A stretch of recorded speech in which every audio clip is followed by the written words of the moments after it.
संस्कार नगरी वडोदरा के पश्चिमांचल में अवस्थित श्री श्री राधा श्याम सुंदर मंदिर, जिसे इस्कॉन मंदिर के नाम से जानते हैं, जो भगवान श्री कृष्ण को समर्पित एक दिव्य एवं भव्य मंदिर है, जो वडोदरा शहर के गोत्री क्षेत्र में अपनी स्थापना के 40 साल पूर्ण करने की ओर अग्रसर है।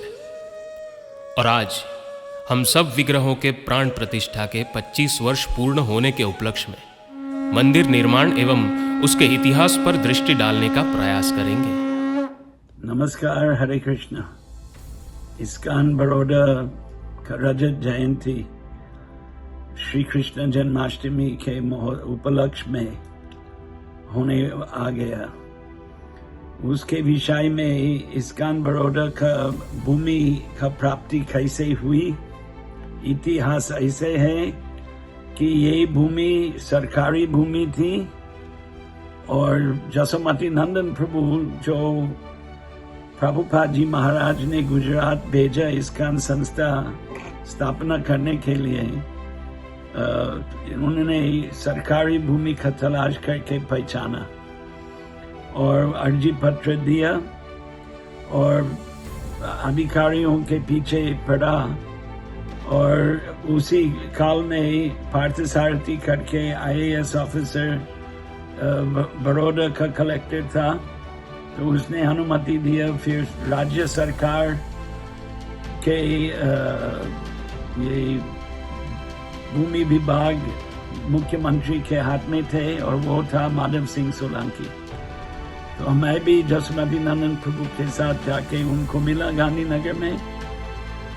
जसोमती नंदन प्रभु 2-3 भूमि के लिए आवेदन पत्र सरकार को दिया और तुरंत उसी काल में बड़ौदा के भूमि सरकार ने और मुख्यमंत्री श्री अनुमति दिया। 5.5 लाख रुपया का कीमत था भूमि। ये 1981 की बात थी, तो 43 वर्ष पहले। और बाद में जसोमती नंदन प्रभु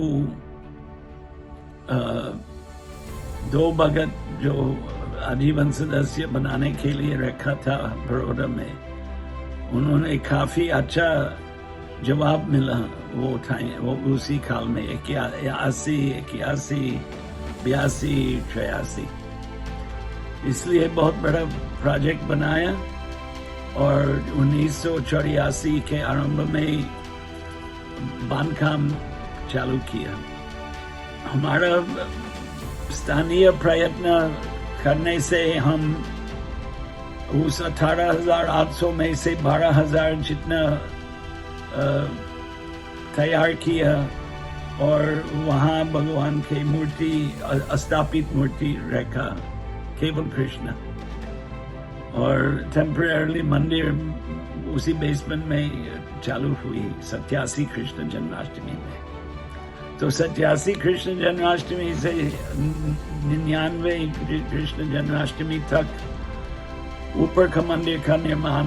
तो नित्यानंद राम प्रभु आया 91 में और उन्होंने ये धनार्जन का प्रवृत्ति में आरंभ से लगे हुए थे और उसमें उन्होंने बहुत सफलता प्राप्त किया। और मैंने धनार्जन के लिए विदेश का यात्रा चालू किया 93, 94। पहले मैंने USA का चक्कर और दुबई का चक्कर, फिर 96 में हांगकांग। तो ये सब जगह में से कुछ आर्थिक सहायता प्राप्त किया हिंदू व्यापारियों से। और धीरे धीरे हम मंदिर का निर्माण करके 99 कृष्ण जन्माष्टमी में भव्य उद्घाटन कार्यक्रम हुई। बहुत ही अत्यंत प्रसन्नता और खुशी की बात है कि आज से ठीक 25 साल पहले 3 सितंबर 99, 3 सितंबर 99 को भगवान श्री श्री राधा श्याम सुंदर, श्री जगन्नाथ बलदेव सुभद्रा जी, श्री श्री गौर निताय, श्रील प्रभुपाद यहाँ प्राण प्रतिष्ठा हुई। मंदिर बहुत पहले से, इस्कॉन का केंद्र बहुत पहले से था यहाँ, और उस समय भगवान की विग्रह की पूजा के लिए प्राण प्रतिष्ठा में जो यहाँ आए थे महान संत शिरोमणि भक्ति प्रमोद पुरी गोस्वामी जी महाराज, गोपाल कृष्ण गोस्वामी जी महाराज, लोकनाथ स्वामी जी महाराज, भक्ति विकास स्वामी जी महाराज, और हमारे उस समय के गुजरात के अध्यक्ष जो गुजरात में सारे मंदिरों का निर्माण किए, जिनके अंतर्गत हुआ परम पूज्य जसमती नंदन प्रभु, और हमारे मंदिर के अध्यक्ष श्रीमान वासुगोत प्रभु, इन सभी के महान पुरुषों के अंतर्गत प्राण प्रतिष्ठा हुआ था। और उस समय भव्य और विशाल मंदिर के द्वारा आयोजन हुआ था।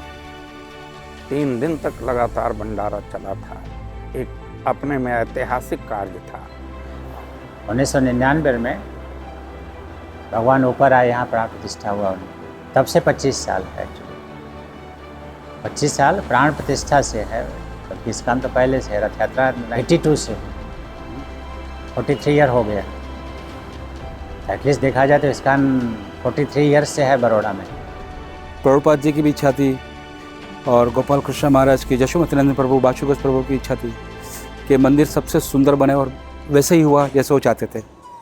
ये मंदिर अपनी दैनिक गतिविधियों एवं सामाजिक आयोजनों से वडोदरा के उपनाम संस्कार नगरी के भाव को जीवंत करके शहर के प्रमुख आकर्षणों में से एक है। यहाँ प्रतिदिन हजारों की संख्या में भक्त आते हैं तथा इन भक्तों की संख्या शनिवार रविवार को बढ़कर कई गुना हो जाती है।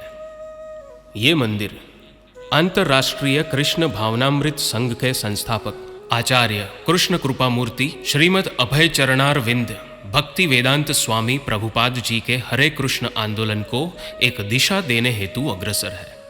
इस्कॉन वडोदरा मंदिर की संरचना बहुत विस्तृत एवं सुदृढ़ है। मंदिर में प्रवेश हेतु एक विशाल द्वार है, जिस पर फूल पत्तियों एवं अन्य चित्रों की नक्काशी बड़ी सूक्ष्मता और तल्लीनता से की गई है। प्रवेश करते ही सामने की ओर बृहद आकार का चबूतरा नजर आता है, जिसका उपयोग सामाजिक तथा सांस्कृतिक गतिविधियों के प्रस्तुतिकरण, रंगोली बनाने, झांकी सजाने तथा भक्तों के बैठने के लिए किया जाता है। चबूतरे के दोनों तरफ फूल, पौधे, वृक्षों, लताओं से आच्छादित 2 बगीचे हैं, जिनके नीचे हरी घास पर भक्त शुद्ध वातावरण में कृष्ण भक्ति एवं शांति के भाव में पूर्णतया निमग्न रहते हैं।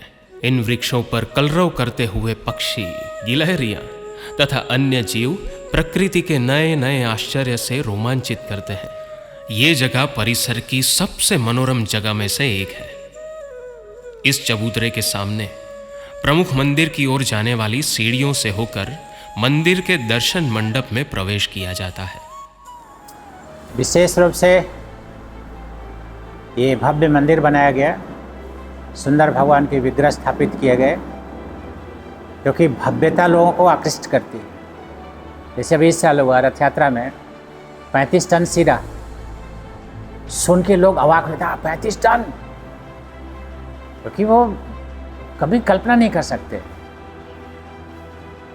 और बहुत सारे लोग हैं, लेकिन इतना पर्याप्त मात्रा में प्रसाद वितरण और जो लोगों का समूह था दर्शन करने वाला,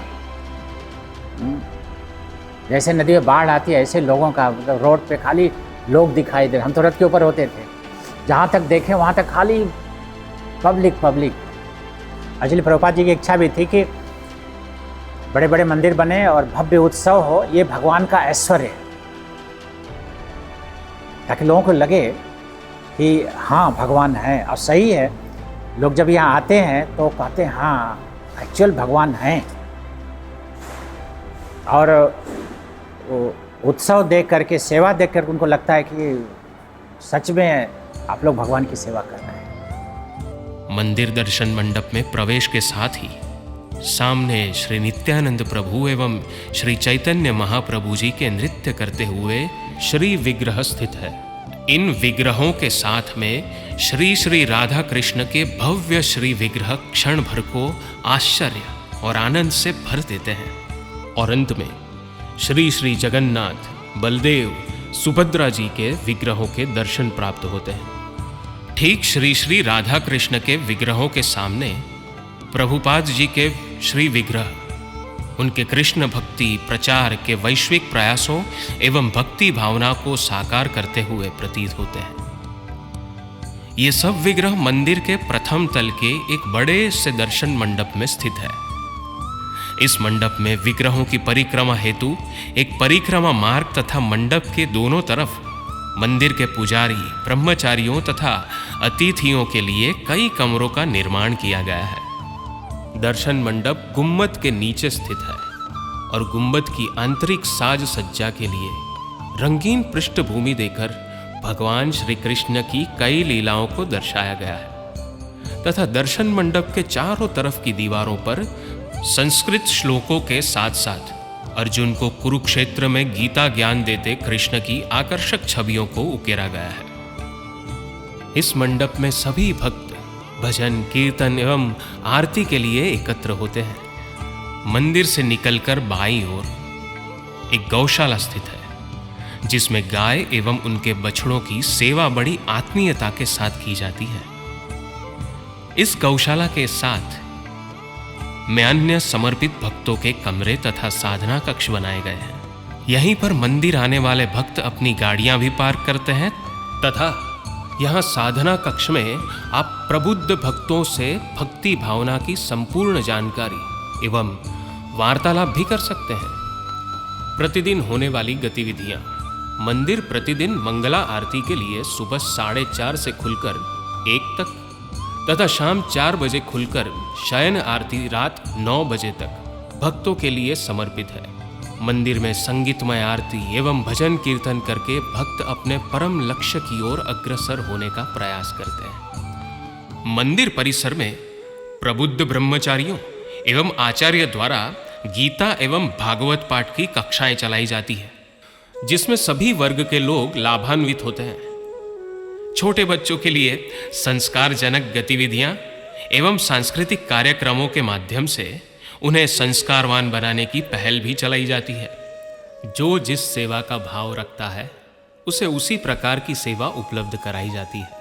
इस मंदिर के समर्पित भक्त शहर तथा शहर के बाहर श्रीमद् भगवद गीता एवं अन्य शास्त्रों का प्रचार करते हैं। कुछ भक्त स्कूल कॉलेज में भगवद गीता का व्याख्यान देते हैं। इस तरह से प्रतिदिन अलग अलग गतिविधियों द्वारा समाज में भगवत चेतना जागृत करने का मंत्र दिया जाता है। इतना नहीं, जन्माष्टमी के टाइम पर भी यहाँ इतना सारा प्रसाद बनते थे कि लोगों को बैठने की भी जगह नहीं मिलती थी। इतना लोगों को विश्वास था कि जन्माष्टमी के दिन पर यहाँ एकादशी का प्रसाद खाने के लिए आते हैं। सभी सेवा मतलब बहुत ही अच्छी तरह से हो रही है। बुक डिस्ट्रीब्यूशन भी अभी बहुत हो रहा है, हम देख रहे हैं। कई भक्त हर रोज़ बुक डिस्ट्रीब्यूट करते हैं और हर संडे को भी भक्त इकट्ठे होकर संकीर्तन में जाते हैं, वहाँ भी बुक डिस्ट्रीब्यूट करते हैं। 2 જાન્યુઆરી 1985 થી અમારે એકાઉન્ટ તરીકે કામ કર્યું. એ ગોવર્ધન તહેવાર પહેલાં ઉજવાતો હતો, ત્યાર પછી મોટા પાયે પર ઉજવણી ચાલુ થઈ ગઈ. वर्ष में होने वाले जगन्नाथ रथ यात्रा, कृष्ण जन्माष्टमी, राधाष्टमी, गौर पूर्णिमा, होली, दीपावली, अन्नकूट, मकर संक्रांति एवं दशहरा इत्यादि के उत्सव बड़ी धूमधाम से मनाए जाते हैं, जिसमें हजारों की संख्या में भक्त हर्ष और उल्लास के साथ भाग लेते हैं। ये त्योहार इस्कॉन वडोदरा की ख्याति को एक नया आयाम देते हैं। इसमें जगन्नाथ यात्रा पूरे शहर के आकर्षणों में एक प्रमुख स्थान रखती है। शहर में बाढ़ का प्रकोप हो या कोरोना जैसी महामारी हो या गोधरा कांड जैसा विभत्स समय हो, इस्कॉन मंदिर ने जरूरतमंदों के लिए खाने से लेकर वस्त्रों एवं दवाइयों द्वारा सेवा भावना का जो परिचय दिया है, उसने कृष्ण भावनामृत के सिद्धांत तथा प्रभुपाद जी के संदेशों को जन जन तक पहुंचाने में अपना अथक योगदान दिया है।